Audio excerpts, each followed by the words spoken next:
네, 첫 번째 인터뷰를 진행할 텐데요. 지금 어제 시정연설에 대한 입장도 좀 들어보고 싶고 또 동시에 지금 국회 현안들이 여러 가지가 있습니다. 그에 대해서도 오늘 좀 들어봐야겠습니다. 첫 번째 인터뷰는 민주당으로 갑니다. 민주당의 문진석 원내수석 부대표 연결이 되어 있습니다. 문진석 부대표님 나와 계십니까? 네, 안녕하세요. 안녕하세요. 문진석 의원입니다. 반갑습니다. 우선 네, 어제 반갑습니다. 대통령의 첫 시정연설 어떻게 들으셨나 궁금합니다. 네, 어제 대통령님의 시정연설은 대통령께서 늘 말씀하신 민생과 국민에 대한 진심이 느껴지는 그런 시정연설이었고요. 또 야당에 대해서는 또 진솔하고 낮은 자세로 협력을 구하신 그런 시간이었다 이렇게 생각합니다. 예. 특히 인상이 깊었던 건 야당 의원들을 대하는 대통령의 태도였는데요.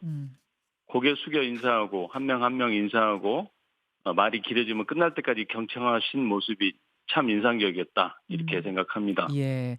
윤석열 정부의 말씀하십시오.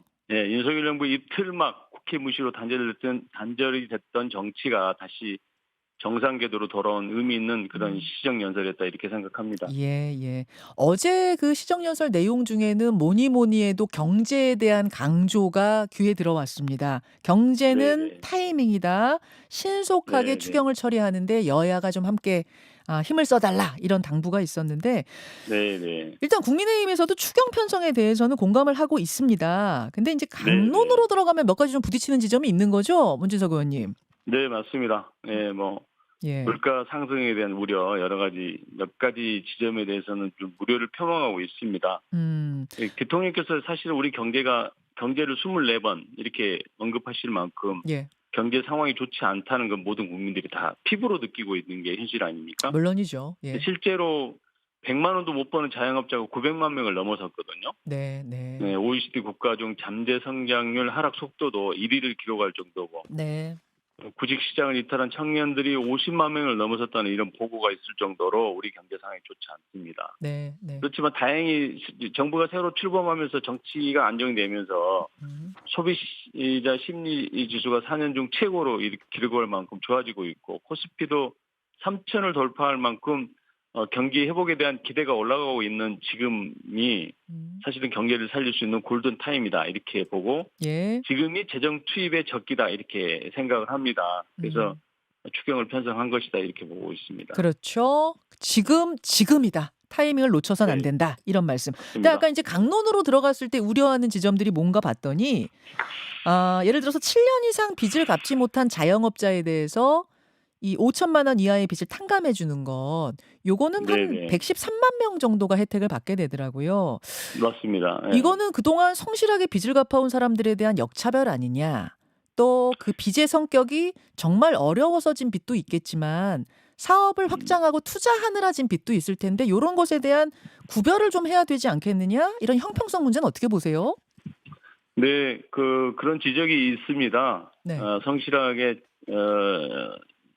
빚을 갚아온 사람들과 빚을 파산한 사람들하고 분명히 차별적 요소가 있는 거 아니냐 이런 지적이 있는데 예. 그래서 이제 성실 부채 상환자 회복 프로그램이라는 게 있거든요. 어허. 그래서 그런 분들에게는 이자를 낮춰주거나 또는 기간을 연장해주거나 이런 조치들이 이제 들어가고 있는데 이 부분은 좀 더 부족하다는 주장이 있기 때문에 추경 심사 과정에서 좀 더 들여다봐야 된다. 좀 더 두텁게 해야 된다라는 것은 저희들도 공감하고 있습니다. 그런 문제들. 예. 다만 채무자들이 의도적으로 빚쟁이가 되고 싶어서 된 사람은 거의 없다고 봅니다. 이 경제 상황, 외부 상황 때문에 우리가 코로나 상황을 겪으면서 네. 또 경기가 나빠지면서 이렇게 부도를 내고 빚을 지게 된 것인데 이런 부분은 국가가 어느 정도 책임을 져줘야 된다는 게 우리 정부의 철학이다 이렇게 생각합니다. 그러니까 형평성 문제에 대해서 심사 과정에서 고려는 있겠지만 이 큰 틀에서 이게 빚탕감이 뭐 부분이 빠진다거나 그건 아니란 말씀이신 거죠? 그렇습니다. 그래서 과거에도 사실 이 빚탕감 프로그램이 진행된 적이 있거든요. 예. 박근혜 정부 때도 있었고 예. 역대 정부에서 상황이 너무 어려워지면 빚탕감이라는 그런 프로그램이 진행이 됐지만 그때마다 이런 논란은 항상 있어 왔거든요. 형평성 문제에 대해서. 그랬어요. 예. 그래서 이번 추경에서는 좀 더 들여다보겠다 이런 말씀 드리겠습니다. 알겠습니다. 추경 처리를 6월 임시국회 내에 하겠다 이렇게 말씀하셨어요. 이 얘기는 소비 쿠폰이 지금 15만 원에서 52만 원까지 받을 수 있는 그 소비 쿠폰이 국민들 손에 7월 안에 닿게 하겠다 이런 뜻으로 해석하면 될까요? 그렇습니다. 예, 소비를 가장 많이 할 수 있는 휴가철에 맞춰서 예. 행정적 절차를 이렇게 고민해 보면 예. 휴가철에 맞추려면 6월 임시국회가 끝나는 7월 4일까지는 반드시 통과시켜야 된다는 것이 저희들의 생각입니다. 7월 4일에 통과시키고 나면은 정부의 대체로 생각도 마찬가지고요. 언제쯤 받게 될까요? 이 소비 쿠폰은 대략. 소비 쿠폰 여러 가지 행정 절차를 고민하면 8월 초 정도 되지 않을까 싶은데요. 8초입니까? 그러니까 7 말까지가 아니라 8초까지 돼요? 7월에 어쨌든 최대한 7일 말 정도 아니면 예. 8월 초까지. 7말 이렇게. 8초 정도. 예, 예. 자, 이제 그걸 목표로 한다면은 두 가지 조건이 충족돼야 됩니다. 하나, 지금 네네. 공석인 예산결산위원장, 예결위원장 그리고 법사위원장이 네네. 선출이 돼야 됩니다. 그래야 추경안 그 추경 법안이 상임위 통과 절차를 쭉 거칠 수가 있는 건데 지금 야당 국민의힘에서는 공석인 4개 상임위원장 자리 중에 최소한 2개, 법사위원장하고 예결위원장은 야당한테 달라 이런 요구거든요. 어떻게 보십니까? 네네. 제가 여러 번 말씀드렸습니다마는 상임위원장 문제는 사실 1년 전에 1기 원내 지도부에서 앞으로 2년 동안 상임위 배분은 이렇게 하자라고 약속을 했어요. 그래서 그 약속대로 지켜지면 되는 겁니다. 그래서 이 약속을 2기 지도부, 저희가 이제 2기 지도부인데 네. 2기 지도부에서 이거를 깰 권한이 없지 않습니까? 1기 지도부에서 이미 합의를 해놓은 상황인데 어허. 그 약속을 지키면 되는 문제인데 추경을 위한 본회의 개최를 지렛대로 활용해서 법사위원장하고 예결위원장을 넘겨주라라는 게 지금 야당이 주장이거든요. 예, 예.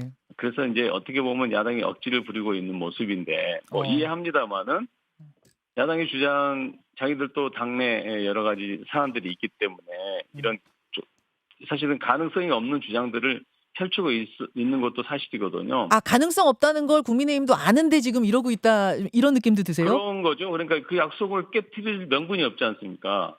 그래서 본인들도 이렇게 물어보면 여당에서 그 상임위를 넘겨주겠냐, 법사위원장하고 예결위원장을 넘겨주겠냐 이런 나름대로 어느 정도 생각들은 하고 있는 것 같습니다. 그렇지만 주장하고 있으면서 본회의 개최에 대해서 합의를 해주지 않고 있는 거거든요. 지금까지. 지금까지 제가 4번 만났는데 네. 5번 만났습니다. 어제까지. 원내 지도부들. 예. 예. 원내 지도부 5번 만나서 본회의 개최하자. 네. 이번 주 내로 하자고 얘기를 드렸는데 계속 똑같은 주장을 하고 있기 때문에 더 이상 시간을 끌 수 없기 때문에 어제는 국회의장님한테 말씀을 드렸습니다. 이게 임시국회 내에 추경을 통과시키려면 6월 임시국회 내 추경을 통과시키려면 이번 주 오늘 오늘이죠. 어제는 시정연설이 있었고요. 네. 오늘 반드시 본회의를 개최해서 비어있는 상임위원장 선임 절차를 마무리해야 된다라는 것을 말씀드렸습니다. 그러면 오늘 단독 본회의라도 좀 열게 해달라고 국회의장한테 요청을 하신 거고 네, 마지노선은 협의의 마지노선 언제까지로 잡고 계신 거예요? 한 오전까지 잡고 계신 겁니까? 오늘 오전에 아마 야당 어제 이제 국회의장님 주재로 양당의 원내대표단이 이렇게 만나기로 했습니다. 근데 야당에서 의사 전달이 안 됐다는 이유로 어제 참석을 하지 않았고요. 오늘 8시 반에 아마 야당 원내대표단이 국회의장을 만나는 것으로 알고 있습니다.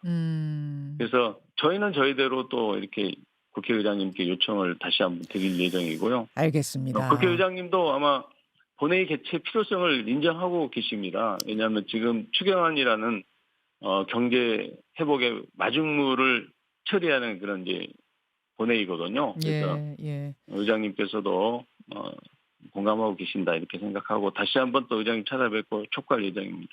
야당의 입장은 이렇더라고요. 그러니까 원래 여당이 국회의장, 야당이 법사위원장 이렇게 맡아왔다. 그거는 여당의 독주를 견제하기 위한 최소한의 균형 장치였다. 특히 지금 여당은 대통령, 국회의장뿐 아니라 국회 의석수도 압도적인 다수 아니냐.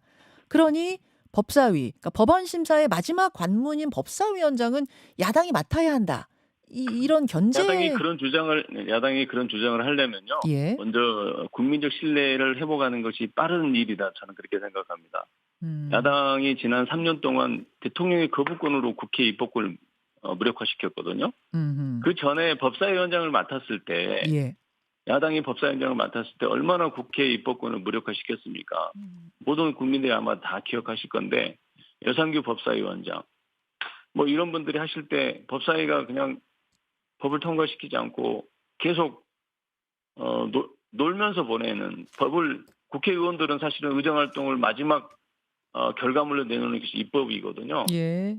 근데 그 입법의 마지막 게이트에서 관문에서 다 막아버렸어요, 그동안. 그러다 보니까 이 야당한테 법사위원장 넘겨주면 또 똑같은 일이 지난 3년의 거부권으로 국회 입법권이 무력화된 것처럼 이제는 법사위원장을 맡아서 또 무력화시킬 것이다. 이런 불안과 불신이 있습니다, 저희들한테는. 윤 전 대통령, 윤 대통령 당시 거부권 대통령이 쓰듯이 법사위원장의 네. 거부권이 계속 나올 거다? 그렇습니다. 거부권 시즌 2다 이 말씀이세요? 그렇게 될 가능성이 있다. 그런 불신이 있는 거죠, 저희들한테는. 예. 그래서 이게 이제 새로운 정부가 성공하기 위해서는 6개월 내에 민생 입법이라든가 개혁 입법의 성과를 내야 되는데 야당한테 넘겨주면 매번 브레이크를 걸고 이게 입법이 통과되지 않으면 결국은 새로운 정부가 성공할 수 있는 조건을 만들어내는데 한계가 있다. 이런 인식을 가지고 있기 때문에 알겠습니다. 법사위원장을 요구하는 것 자체도 문제이지만 네. 그런 또 나름의 배경이 있다 이런 말씀드리겠습니다. 뭐 사실은 이제 이게 사실은 뭐 원칙을 지금 말씀하시지만 협의라는 거는 조금 뭐 주고받고 이런 게 있어야 되는 게 현실이어서 네 자리 중에 그러면 요거라도 좀 뭐 이런 것도 있습니까? 협상 카드 같은 게 있습니까? 협상 카드는 뭐 법사위원장하고 예결위원장을 계속 주장하기 때문에 예. 뭐 다른 카드는 없다 이렇게 보고요. 또 없습니까? 본회의 개최의 문제는요. 네. 본회의 개최 문제는 이건 협상의 문제가 아닙니다. 본회의 개최가 필요한지 안 한지 일단 판단하고 본회의를 일단 열고 안건은 뭐로 할지를 협상하는 것이지 본회의 자체를 협상하면서 계속 중요하게 반드시 열어야 될 이런 필요성이 있음에도 불구하고 이걸 지렛대로 활용해서 자기들의 정치적 이득을 취하겠다 이런 것은 저는 동의 안 됩니다. 제 질문은 혹시 국민의힘 측에서 네 자리 중에 다 가져가시고 법사위원장만이라도 달라 이런 협상 카드가 나온다면 뭐 나올지 모르겠습니다. 나온다면 그건 말씀드렸지만 여야 간에 신뢰가 없는 게 사실이지 않습니까? 예.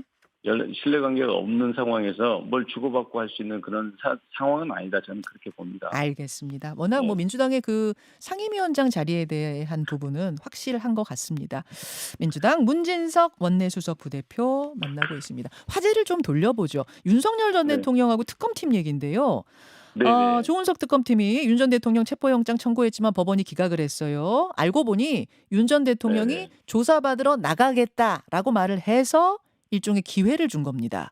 맞습니다. 28일 9시 소환 요구에 응하겠다까지가 어제 보도였는데 후에 말이 좀 바뀌었어요. 조건을 달았어요. 나가긴 나가는데 지하 주차장으로 비공개로 좀 들어가게 해달라. 어떻게 생각하십니까? 윤석열 대통령이랑 한동훈 옛날에 법무부 장관이 늘 하던 얘기가 있습니다. 수사는 쇼핑하듯이 본인이 정하는 것이 아니라고. 자신들이 노래처럼 이렇게 읊어대지 않았습니까? 예. 네.